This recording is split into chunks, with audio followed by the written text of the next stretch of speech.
Bonsoir à toutes et à tous, et c'est un véritable plaisir pour moi de voir ce soir la salle pleine, et c'est gentil d'avoir bravé les intempéries pour venir nous rejoindre ce soir pour parler de l'avenir de l'Anton. Il va falloir innover, mutualiser, utiliser au mieux nos potentiels et les outils que nous avons à notre disposition. La situation actuelle est catastrophique. Il aura fallu 12 ans pour que la municipalité actuelle envisage la réalisation d'une zone d'activité. Je voudrais profiter de cette tribune pour démentir les propos de M. Gobert, selon lesquels 2 recours ont été déposés contre le projet de zone artisanale. Ceci est totalement faux. Ces recours ne concernent absolument pas la zone artisanale. Ils ont été introduits devant le tribunal administratif pour demander l'annulation de la révision numéro 6 du plan d'occupation des sols qui a décidé de faire passer en zone constructible des espaces dédiés au sport. Notre liste ne s'est jamais opposée à la création d'une zone artisanale, bien au contraire. Mais elle s'élève contre la création de cette zone d'activité telle que prévue dans ce pseudo-programme, avec notamment la construction d'un hypermarché et d'une galerie marchande qui mettrait gravement en danger nos commerces de proximité.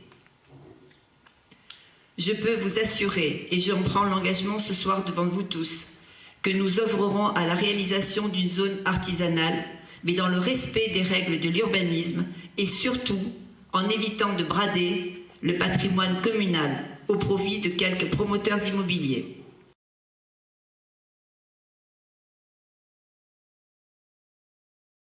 Je pense que si les employés municipaux ne sont pas dans les rues de notre commune, c'est peut-être parce que l'on ne leur donne pas un plan structuré de travail.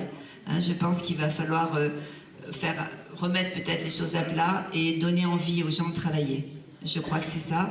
Et puis je crois qu'il faut des gens responsables. Il va falloir des adjoints au maire qui sont eux d'abord dans la rue, qui eux voient correctement ce qu'il faut faire et qui donnent les bonnes instructions. Je pense que les gens travailleront si on leur donne envie de travailler.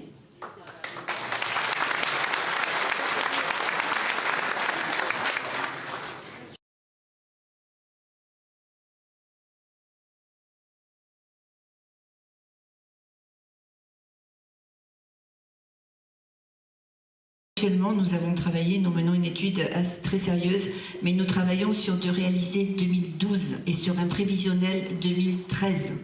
Nous n'avons pas le budget définitif 2013 et nous n'avons pas le prévisionnel 2014.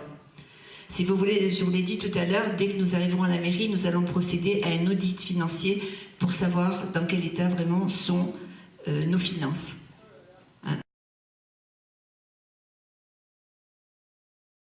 Alors, les capacités d'emprunt actuellement sont assez réduites, mais emprunter, c'est pas un gros mot. Quand on emprunte pour investir dans des travaux et dans des constructions et dans des projets communaux, c'est une bonne chose. Il faut emprunter. C'est de la gestion saine. Oui, certainement, nous ferons des emprunts. Nous ferons des emprunts à nos capacités de remboursement pour pouvoir investir.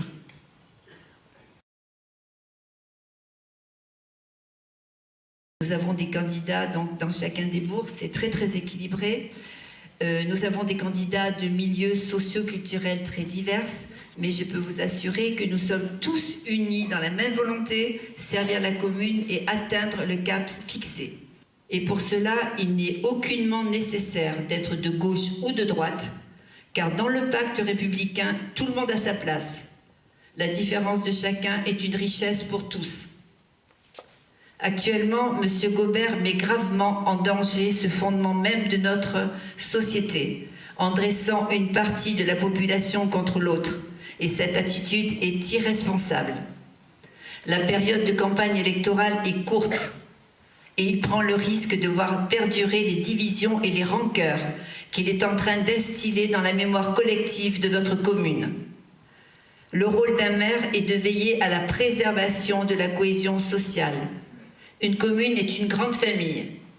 Le maire élu par la voix du peuple est au service de tous ses administrés et je dois dire encore plus au service de ceux qui n'ont pas voté pour lui. Quand, comme moi, on porte en soi ce vieil idéal républicain, on se met naturellement au service de tous, dans une transparence et un échange qui ne craint rien, car le seul but à atteindre est le bien commun.